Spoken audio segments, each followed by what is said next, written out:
మార్చి 8 అంతర్జాతీయ మహిళా దినోత్సవ సందర్భంగా మహిళలందరికీ శుభాకాంక్షలు. ప్రతి సంవత్సరం 8 అంతర్జాతీయ మహిళా దినోత్సవం జరుపుకుంటామని అందరికీ తెలుసు. అసలు ఎందుకు జరుపుకోవాలి, ఎటువంటి విలువలను ఇవ్వాలి, ఇప్పుడు తెలుసుకుందాం. 1900 సంవత్సరంలో మొట్టమొదట ఉమెన్స్ డే ప్రస్తావన వచ్చింది.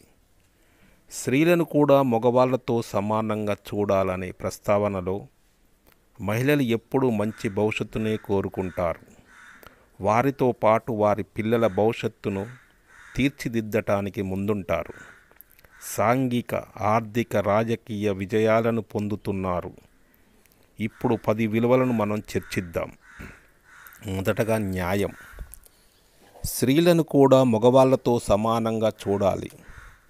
ఇది ఇద్దరికీ సరైన న్యాయం, సరైన అవకాశాలు ఇవ్వాలి. 2 గౌరవం. స్త్రీలను గౌరవించాలి, వారిని తక్కువ అంచనా వేయకూడదు.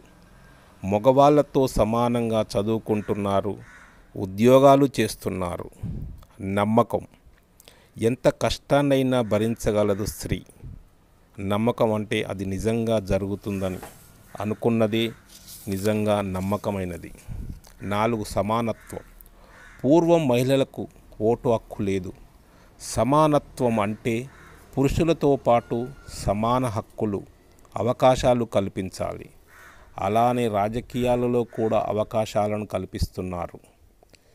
ఎప్పుడు చూసినా ఇంట్లో ఇల్లును సర్దుకోవటం, పిల్లల్ని చూసుకోవటం, భర్తను దేవుళ్ళా పూజించటం చేసేవారు ఒకప్పుడు. 5 సహకారం. స్త్రీల సహకారంతో ఎంతోమంది పురుషులు ఎన్నో విజయాలు సాధించారు. 6 స్థిరత్వం. ఎంతోమంది స్థిరత్వంతో ఎన్నో రంగాలలో విజయాలు సాధించారు. వీళ్ళు మాటల మనుషులు కాదు, చేతల మనుషులే స్త్రీలు. 7 అభినందించటం. మహిళలను ఏదైనా సాధిస్తే వారిని అభినందించటం ప్రతి ఒక్కరూ చేయాలి. అభినందిస్తే వాళ్ళు విజయాలను, ఎవరెస్ట్ శిఖరాన్ని అందుకున్నట్టు అందుకుంటారు. 8 గౌరవం. ప్రతి మహిళను గౌరవించటం ప్రతి మొగాడు నేర్చుకోవాలి. 9 సానుభూతి. ఎప్పుడూ ఎదుటి వాళ్ళ కోసం ఆలోచిస్తుంది. 10 మన్నించటం. ఇప్పటికీ మహిళలు మగవాడి చేతిలో బానిసగా ఉంటున్నారు. కొంతమంది ఆడవాళ్లను ఏడిపించటం, కొట్టటం, ఇబ్బంది పెట్టటం ఇలాంటివి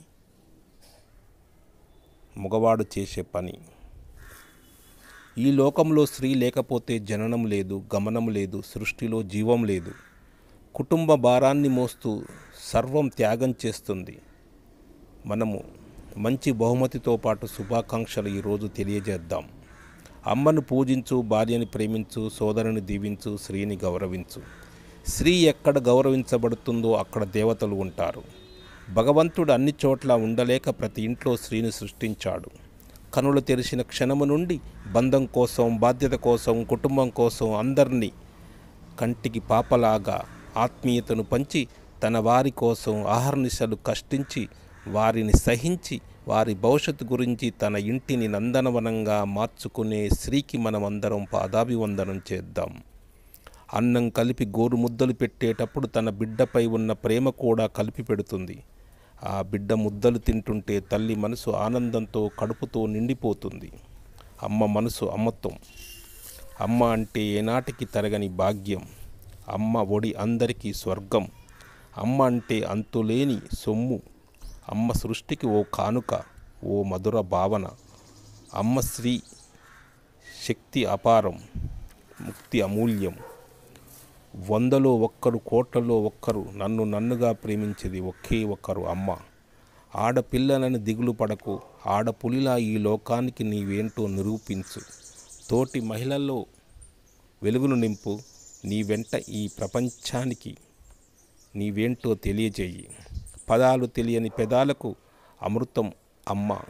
ఆమె చల్లని ఒడిలో పెరిగి పెద్దవాడినే జీవితంలో ఉన్న స్థితిలో ఉన్న నేను నీ త్యాగం ఎప్పటికీ మరవలేను అమ్మా అంటూ ఆమెకు పాదాభివందనం చేసి చివరి వరకు నీవు తోడు అయి ఉండి అమ్మ కష్టాలు పడకుండా ఆహర్నిశలు ఆమె ఆనందాని కోసమే పాటుపడు. ఇలాంటి అమ్మ గురించి ఎంత చెప్పినా తక్కువే. చెప్పటానికి పదాలు దొరకవు, వర్ణించటానికి ఏ కవి కూడా సాటిరారు. మహిళ, ఓ మహిళ, నీకు ఎవరూ రారు నీకు సాటి. అన్నింటిలో నీవే.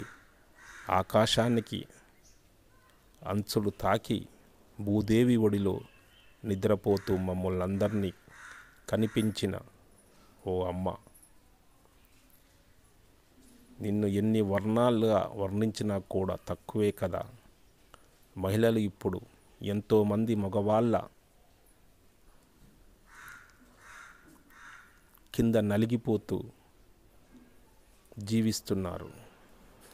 ఈ రోజైతే మన దేశంలో స్త్రీ అర్ధరాత్రి స్వేచ్ఛగా ఒంటరిగా నడుచుకుంటూ వెళ్ళినప్పుడే మనకు పూర్తి స్వతంత్రం వచ్చిందని అనుకోవాలి.